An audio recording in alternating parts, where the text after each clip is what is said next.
کسی نے کہا داؤد ابراہیم کے ساتھ لنک ہے، کسی نے کہا رحمان ڈکیت کو جو بارڈر کے پار مارا گیا تھا اس کی لاش کو کراچی لایا گیا اور چودھری اسلم کے حوالے کیا گیا۔ یہی نہیں، ہم نے دیکھا کہ ایم کیو ایم کے خلاف پہلے اسے استعمال کیا گیا، پھر پیپلز پارٹی کے خلاف استعمال کیا گیا۔ لیاری میں جو گینگ وار تھی اس کے خاتمے کے لیے ایک اور موقع ایسا آیا کہ وہاں پہ تو کہتے رہے کہ ایک طرف چودھری اسلم ہے، دوسری طرف سام نہیں، وہاں عزیر بلوچ ہے، لیکن اتنے دن سے راکٹ لانچر چل رہے ہیں، کچھ نہیں ہو رہا۔ اور وہاں سے سورسز یہ کہتے رہے کہ بلوچستان لبریشن فرنٹ کے وہاں کے جو ڈاکٹر اللہ نذر بلوچ ہیں وہ اس وقت لیاری میں موجود تھے، اور پولیس ٹیموں کے پاس اتنی صلاحیتیں نہیں تھیں، اور وہاں سے چونکہ انہوں نے ڈاکٹر اللہ نذر بلوچ کے ساتھی جو تھے وہ اتنے تگڑے تھے، اتنے ہتھیاروں کے ساتھ اور مسلح ہو کر اتنے ویل پریپیئرڈ تھے کہ ان کا مقابلہ یہ پولیس فورس نہیں کر سکتی تھی۔ تو ہم نے یہ بھی دیکھا، لیکن دوسری طرف وہ کہانیاں شاید اس طرح سامنے نہ آئی ہوں۔ تو پھر یہ چودھری اسلم تھا کون؟ چودھری اسلم ایک پولیس اہلکار تھا، ایک ایسا نوجوان جو 1964 میں پاکستان کے صوبہ خیبر پختونخوا کے علاقے مانسہرہ میں پیدا ہوا۔ اور میں آپ کو ایک دلچسپ بات بتاؤں، چودھری اسلم ذات یا اپنے قبیلے کے حساب سے چودھری نہیں تھے۔ اچھا، اور ان کا نام اسلم خان تھا۔ اچھا، پہلے پٹھان تھے؟ جی، وہ اسلم خان تھے۔ اور آپ کو ایک اور بات بتاؤں کہ کراچی میں جس وقت ان کے گل بہار میں اپائنٹمنٹ ہوئی تھانے میں، تو ایٹ دیٹ ٹائم وہاں کے علاقے کے لوگوں کے ساتھ وہ چونکہ انگیج ہوتے تھے، اپنے علاقے کے لوگوں کے چھوٹے چھوٹے مسائل حل کرتے تھے، تو چودھری کہنے لگے انہیں۔ چودھری ویسے بھی کہتے ہیں کوئی کسی بڑے کو اسی طرح سردار ہو گیا، کسی کو سردار کہا جاتا ہے، وڈیرا ہو، اس طرح چودھری کہا جاتا ہے۔ تو ان کا وہاں سے ایک طرح سے اسلم خان کی جگہ چودھری اسلم کہا جانے لگا۔ تو یہ گلبہار تھانے میں اپائنٹمنٹ کے بعد ہی ہوا۔ گلبہار تھانہ کراچی میں ہے، اور کرائمز اور کلنگ کے حوالے سے بھی اس وقت وہاں بہت زیادہ عروج تھا۔ اور ایک اور آپ کو بات بتاؤں کہ جس وقت اسلم خان کراچی میں گلبہار تھانے میں تھے تو اس وقت وہاں ان کی شادی کے معاملات اسی دوران جب ہوئے تو ان کی اہلیہ انہیں شروع پہ پسند نہیں کرتی تھی، نہیں چاہتی تھی کہ یہ شادی ہو۔ اور جب وہ رشتہ لے کے گئے تو ان کی اہلیہ نے خود بتایا کہ میں نے اپنی ماں کو کہہ دیا تھا کہ کسی بیل گاڑی والے کے ساتھ، کسی بار گدا گاڑی والے کے ساتھ، کسی رکشے والے کے ساتھ میرے شادی کروا دیں، میں اسلم خان سے شادی نہیں کروں گی۔ لیکن کیا ہوا کہ والدہ جذباتی ہوئیں، ایموشنل ہوئیں، تو بیٹی نے کہا ٹھیک ہے، پھر آپ جو کرنا چاہتے ہیں تو کریں۔ اس کے بعد آپ کو ایک بات بتاؤں کہ پھر ایک آپریشن کلین اپ شروع ہوا تھا۔ آپریشن کلین اپ کی وجہ سے صحیح ابتدا ہوئی تھی چیزوں کی، کیونکہ وہاں سے خبریں آنا شروع ہوئی تھیں۔ جب یہ آپریشن گلبہار تھانے میں تھے تو اس وقت 94 کی آئی تھنک بات چل رہی ہے۔ At that time extra judicial killing کے واقعات ہوئے تھے۔ تو ایکسٹرا جوڈیشل کلنگ یعنی ماورائے عدالت قتل، اور ان کے بارے میں مشہور یہ تھا کہ انہوں نے اور وہاں ان کے قریبی ساتھی یہ بتاتے ہیں کہ 100 سے زائد انکاؤنٹر کیے ہیں، اور ان میں سے 100 کے 100 فیک انکاؤنٹر تھے۔ اچھا، اور یہ صرف اس حد تک نہیں، بابا لاڈلا کا ایک الگ بحث ہے، میں صرف رحمان ڈکیت کی حد تک رہتا ہوں۔ رحمان ڈکیت کو جس کا سٹیل ٹاؤن میں اس کی کلنگ ہوئی اور کہا گیا کہ رحمان ڈکیت کو گرفتار چودھری اسلم نے کروایا، تو اس وقت سے وہاں یہ الزام بھی لگتا رہا چودھری اسلم کو کہ بارڈر کے پار رحمان ڈکیت کو مارا گیا۔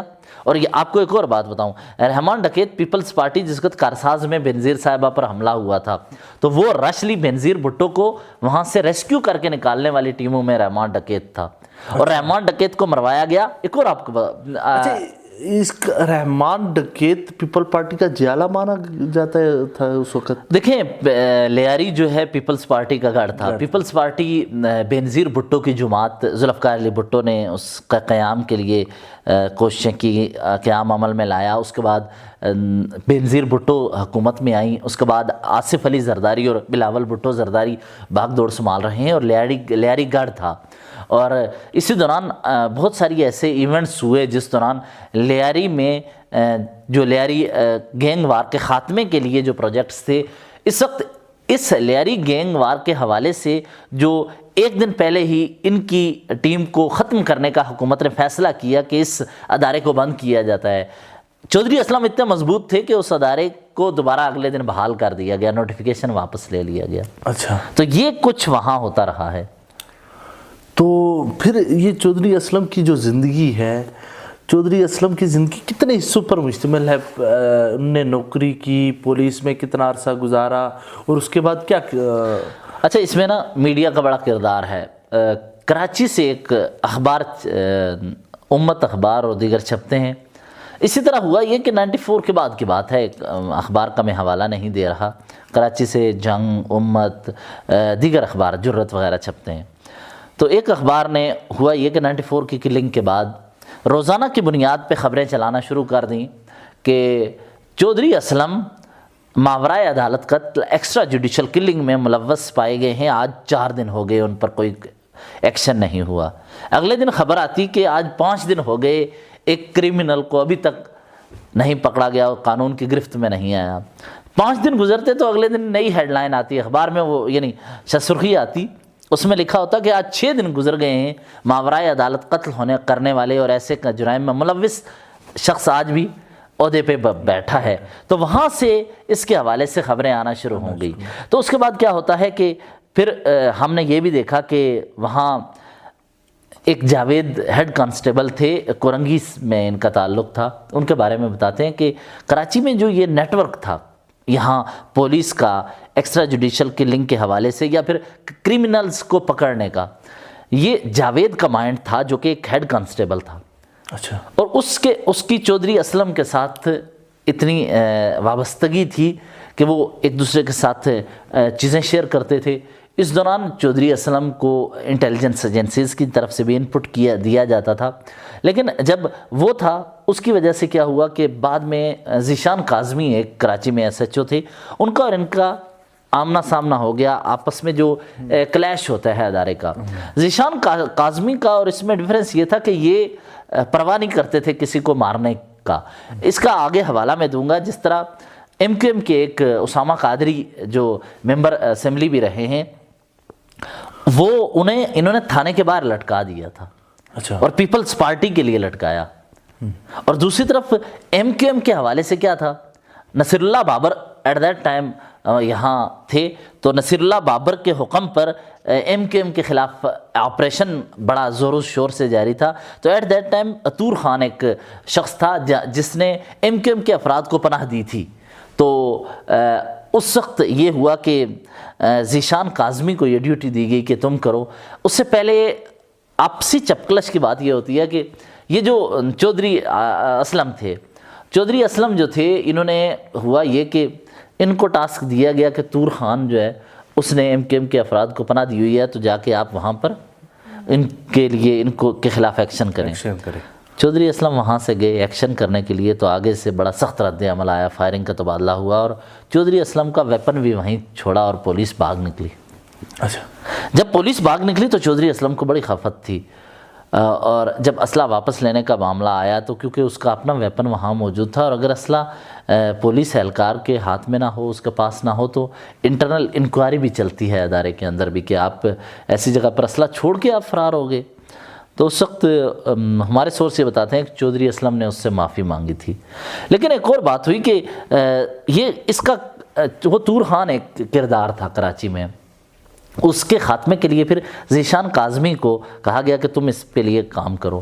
ذیشان کاظمی نے ایک ASI تھے نعیم, ASI نعیم کو کہا کہ یہ طور کے قریب تم ہوتے ہو, ہم ریڈ کرنے آ رہے ہیں, جس وقت یہ ایکشن ہو رہا ہو, یہ کارروائی ہو رہی ہو, بالی ووڈ موویز آپ نے دیکھی ہوں گی, تو کہا کہ تم نے اسی وقت اس کا انکاؤنٹر کر دینا طور خان کا.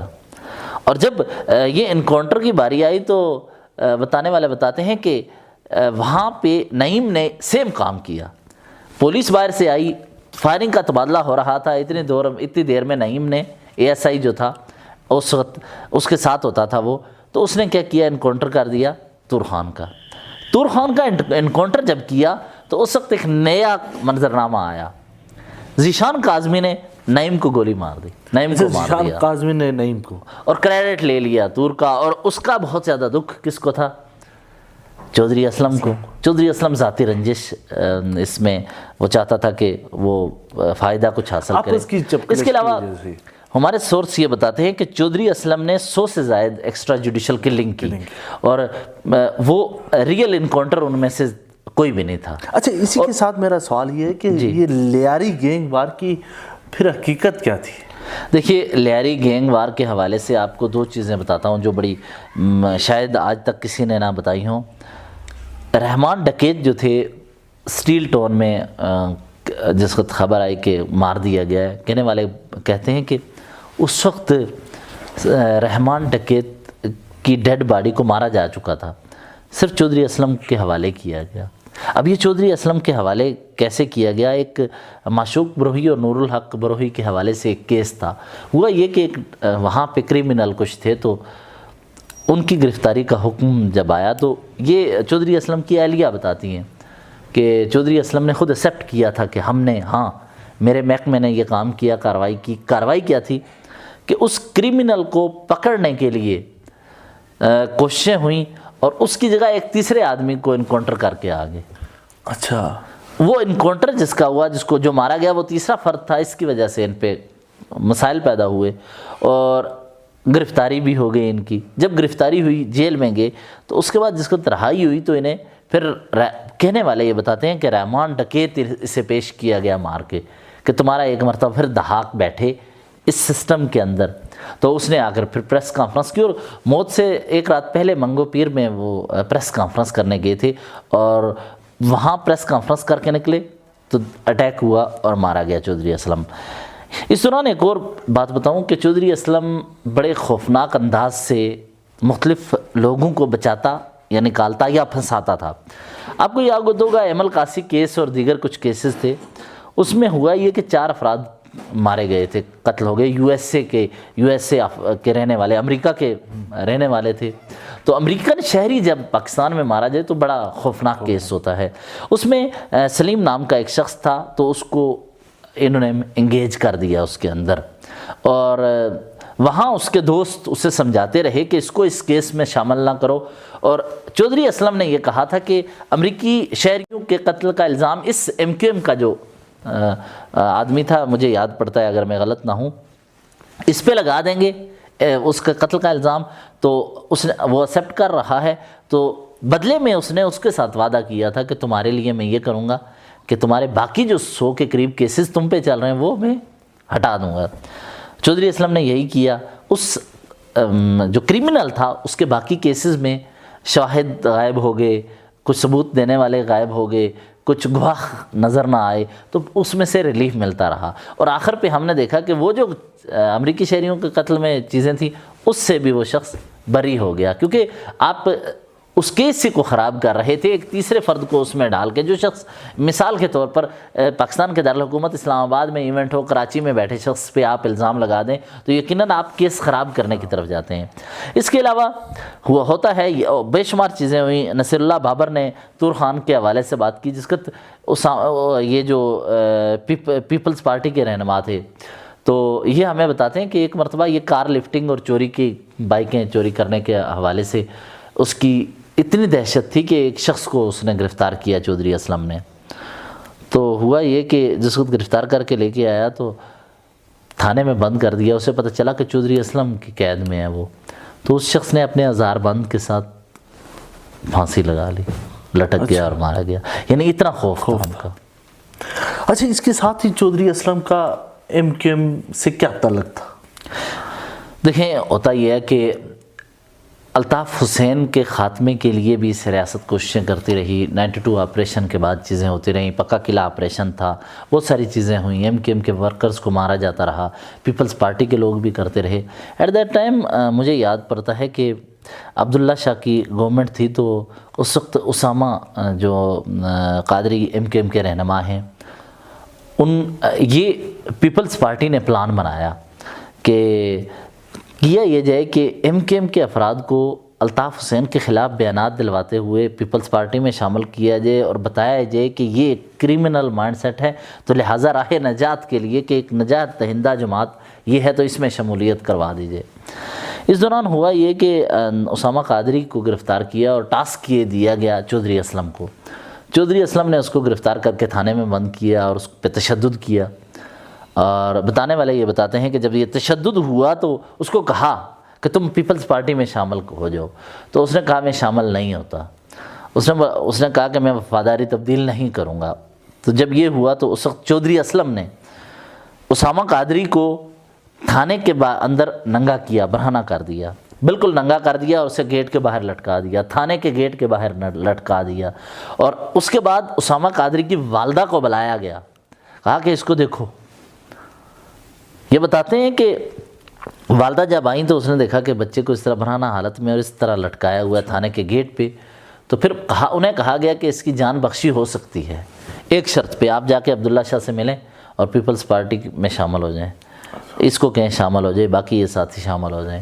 انہوں نے انکار کر دیا، لیکن بعد میں انہیں کہا گیا کہ ایسا کریں یہ نہیں تو آپ وزیر کے طور پر آ جائیں. پھر ہمیں یاد پڑتا ہے کہ وہ بعد میں وزیر بھی اس کے بعد ہی وزیر تعلیم بنی تھیں سندھ میں. تو یہ اس طرح کے کرائمز میں وہ تھے. پہلے وہ ایم کے ایم کا ورکر اگر طور خان کے ساتھ جا کے شامل ہوتا تھا یہ کرتے تھے. اور دوسری طرف پیپلز پارٹی کی آپ بات کرتے ہیں، رحمان ڈکیت کے حوالے سے یہ ہوا. لہری گینگ وار کا بڑا خوفناک واقعہ ہے. لہری گینگ وار کے حوالے سے ایک الگ کسی دن میں آپ کو گفتگو کروں گا کہ اس کی ابتدا کیسی ہوئی، کون کون سے افراد شامل تھے. لیکن جس وقت یہ رہا ہو کے آئے، ایک اور کیس تھا شاہد حامد والا، آپ کو پتہ ہوگا کہ KESC کراچی الیکٹرک کارپوریشن کا. تو اس وقت شاہد حامد کے حوالے سے کیس یہ تھا کہ سہولت مرزا جو تھے ان کی گرفتاری جب ہوئی تو سہولت مرزا کی گرفتاری کے وقت چودھری اسلم نے ان کا گرفتاری کا سارا کریڈٹ لے لیا. اچھا. اور چودھری اسلم بہت طاقتور تھے، اسٹیبلشمنٹ کے قریب بھی تھے. تو جب آپ کو پتہ ہے کہ ایک انور زیب ایک شخص تھے، وہ DSP تھے، انہوں نے دیکھا کہ میں نے اتنی ساری ڈیٹیلز دیں اور یہ سہولت مرزا گرفتار ہوا، اس نے مجھے کریڈٹ ہی نہیں دیا، یہ خود کریڈٹ لے کے جا رہا ہے. تو وہ بڑے خفا ہوئے اس بات پہ. لیکن ہوا یہ کہ سہولت مرزا کو تو آپ نے گرفتار کیا، لیکن آپ کو ایک بات بتاؤں، شاہد حامد کیس میں فاروق ستار بھی تھے اور دیگر بہت سارے افراد تھے. ان سے کبھی کسی نے پوچھا نہیں، ان سے کبھی کوئی تفتیش یا تحقیق نہیں ہوئی کہ کیوں ہوا، لیکن اس کو کریڈٹ ملتا رہا. اس کے علاوہ ایک شعیب خان تھے، مجھے یاد پڑتا ہے شعیب خان نے MKM کے 2 افراد کو قتل کیا تھا. تو اس کی گرفتاری پھر کیا ہوئی تھی 1996 کے قریب یا بعد میں گرفتاری ہوئی. اور ایک لاہور سے جب گرفتاری ہوئی ایک اور، تو اس دوران جو یہ تھا چودھری اسلم نے اس کا کریڈٹ لیا. اور شعیب خان کے حوالے سے یہ لنک اسٹیبلش کیا جاتا تھا کہ شعیب خان کا تعلق داؤد ابراہیم سے تھا، داؤد ابراہیم کے کلوز تھا. تو یہ کچھ کراچی میں ہوتا رہا. اور لہری گینگ وار کے حوالے سے آپ کو بتاؤں کہ وہاں پہ تو عزیر بلوچ ہو گیا، بابا لاڈلا ہو گیا، یہ سارے تھے. ان کے آپس میں اتنے چپکلش اور خرابیاں رہی ہیں کہ اس دوران یہ ریاستی اداروں سے منسلک افراد استعمال ہی ہوتے رہے. اچھا، بہت شکریہ حیدر شاہی صاحب. ایک اور آپ کو ایک اور جاتے جاتے میں ویسے ہی یاد دہانی کے لیے، گلی کے ایک کونے پر عزیر بلوچ تھے، گلی کے دوسرے کونے پر یہ تھے چودھری اسلم تھے. اور آپس میں دونوں کی فائرنگ ہوتی تھی، راکٹ لانچر چلتے تھے. اور ہمارے سورس یہ بتاتے ہیں کہ اس دوران اللہ نظر بلوچ جو بلوچ لبریشن فرنٹ کے جو رہنما ہیں وہ لیاری آئے ہوئے تھے. تو کچھ اطلاع ملی انہیں، تو یہ خود ہی ہیرو بننے کے لیے جب پہنچے تو انہیں نہیں پتا تھا کہ وہاں بہت تگڑے لوگ تھے. اللہ نظر بلوچ کا ایک آپ جانتے ہیں بلوچستان کی علیحدگی کے حوالے سے ان کی اپنی تحریک ہے. تو وہ جب پہنچے تو اس وقت شاید کہ میرے حساب سے پولیس فورس اتنی نہیں تھی کہ ان کو روک سکے. اور وہاں بتانے والے بتاتے ہیں کہ وہ بائک پہ پھر وہاں سے نکلے تھے ڈاکٹر اللہ نظر بلوچ. اور ڈاکٹر اللہ نظر بلوچ کی بہت الگ کہانی ہے، کس طرح بلوچستان یونیورسٹی سے پھر ایک علیحدگی پسند تحریک نے جنم لیا. وہ ایک سپریٹسٹ موومنٹ تھی. انڈیا میں ابھی فلم بھی بن رہی ہے جس میں چودھری اسلم اور رحمان ڈکیت کا کردار بھی ہے. دیکھتے ہیں اس میں کیا ہوتا ہے. لیکن ایک نعیم اللہ جو تھے جس وقت جو انوالو تھے 2014 کے بعد جب منگو پیر میں چودھری اسلم نے ایک پریس کانفرنس کی، تو نعیم اللہ ایک نوجوان تھے جس کا تعلق لشکر جنگوی سے تھا. تو وہ پولیس میں آیا، بھرتی ہوا، اپنی داڑھی ختم کی، شیو کی، اس کے بعد پولیس سروس میں رہا. اس نے چودھری اسلم کے گھر سے نکلنے کا اور واپس آنے کی ساری ڈیٹیلز بتائیں اور کہا کہ یہ اس وقت جاتا ہے، ادھر آتا ہے. تو اس کی بنیاد پر اس کو قتل کرنے کا منصوبہ بنایا. اور چودھری اسلم کے حوالے سے آپ کو میں بات بتاؤں، 4 اس پر قاتلانہ حملے ہوئے تھے بڑے، اس کے گھر کو اڑا دیا تھا پورا. اس کے علاوہ بچت ہو گئی تھی اس پہلے، لیکن اس مرتبہ اس کی بچت نہ ہو سکی اور وہ چھٹی پہ تھا. وہ شخص جس کا یہ ہوا، اس کو بلایا گیا، اس کو کہا گاڑی سٹارٹ کرو اور چلو. اور اس کو اطلاع تو تھی لیکن یہ پتہ نہیں تھا کہ کس دن مارا جائے گا. لیکن اسی حملے میں اس کا وہ ڈرائیور بھی مارا گیا جو بعد میں پتہ چلا کہ وہ بھی انوالو تھا. اس نے کیونکہ کہا تھا کہ میری قبر اس شخص کے ساتھ رکھنا جو کہ اس کے چودھری اسلم کے گھر پہ کلنگ میں ملوث تھا، یعنی چودھری اسلم کا ساتھی اس کے قتل کا منصوبہ بنا رہا تھا. پولیس نے تو اس شخص کو شہید ڈکلیئر کیا تھا کیونکہ پولیس اہلکار تھا. بعد میں جس کو انویسٹیگیشن ہوئی تو پتہ چلا تو اس کو پھر کہا گیا کہ وہ ایک کرمنل مائنڈ کا تھا کیونکہ اس کا پہلے بھی لشکر جنگوی کا بیک گراؤنڈ تھا. اور جس وقت طالبان کے خلاف چودھری اسلم نے ایکشن لینے کا فیصلہ کیا، ریاست نے ایکشن لینے کا فیصلہ کیا، تو یہ پولیس فورس اس میں استعمال ہو رہی تھی. اور پولیس فورس جب استعمال ہو رہی تھی تو یہ وہ فیس تھے جن کو استعمال کیا جاتا تھا. تو یہ بڑی دلچسپ تھی. ایک اور بات بتاؤں، انڈیا میں تو فلم بن رہی ہے. یہ جو کلبھوشن یادیو جو پاکستان کے پاس جاسوس گرفتار ہوا، اس نے انکشاف یہ کیا تھا کہ چودھری اسلم کی کلنگ کے لیے انڈیا سے را نے فنڈنگ کی تھی. اچھا، اب یہ دیکھیں را کا نیکسس یہاں لشکر جنگوی اور یہاں پہ چودھری اسلم، یہ ایک بڑا عجیب سا کھیل ہے جس میں یہ سب ہوتا رہا. یہ حقیقت اور یہ جو حقائق تھے چودھری اسلم کے بارے میں آج ڈسکس کیا حیدر شاہی صاحب. آپ کا بہت شکریہ.